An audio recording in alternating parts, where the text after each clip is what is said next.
इस क्वेश्चन में equation of continuity का एक्सप्रेशन पूछा गया है।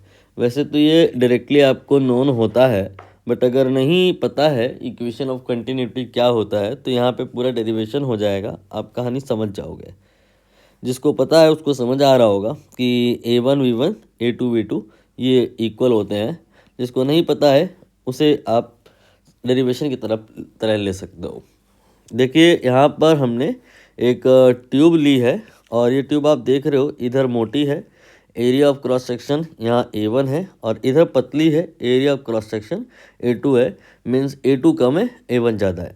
तो यहाँ पर जो पानी घुस रहा है, आपने नोटिस किया कि इधर का एरो थोड़ा सा बड़ा बनाया जाएगा। यहाँ पर पानी ज़्यादा स्पीड से निकलेगा। पौधों में आपने पानी डाला हो तो समटाइम फोकस किया हो कि क्या करते हैं हम लोग, आगे से ट्यूब को पतला करते हैं तो पानी दूर तक चला जाता है, V2 बढ़ जाता है।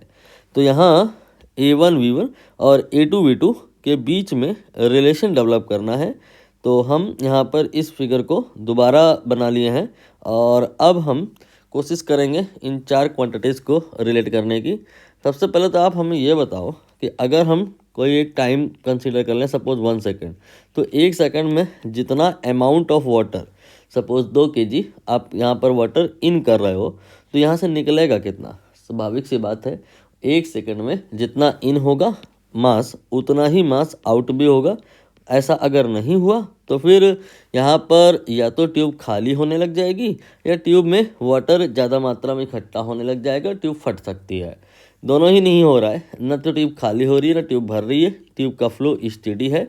मतलब जितना amount of the water in kg enter होगा, that same amount will be exit भी होगा।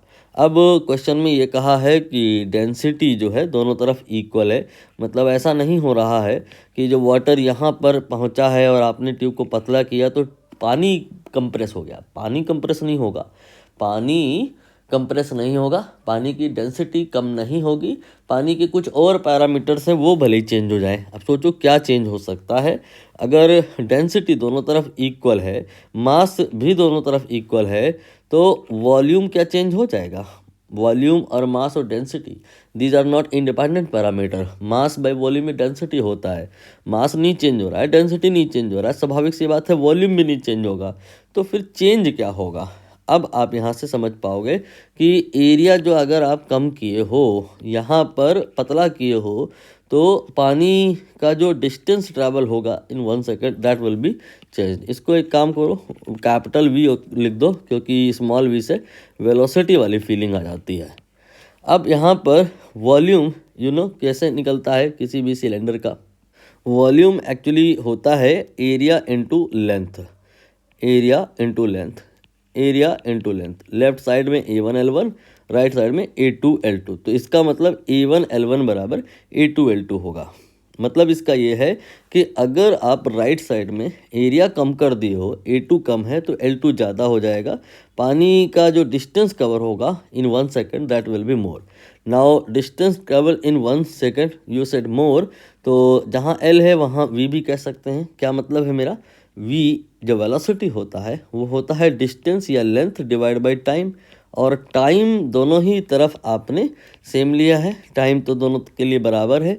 तो टाइम बराबर है और अगर 1 है तो जो V है वो डिस्टेंस के ही बराबर होगा, या V जो है वो लेंथ के बराबर होगा। तो जहाँ L1 है वहाँ आप V1 लिख सकते हो, जहाँ L2 है वहाँ V2 लिख सकते हो। तो A1V1 बराबर A2V2 आ जाएगा। आप A चाहे छोटा ले लो चाहे बड़ा ले लो, एक ही बात है। A1V1 = A2V2, that is here equation of continuity.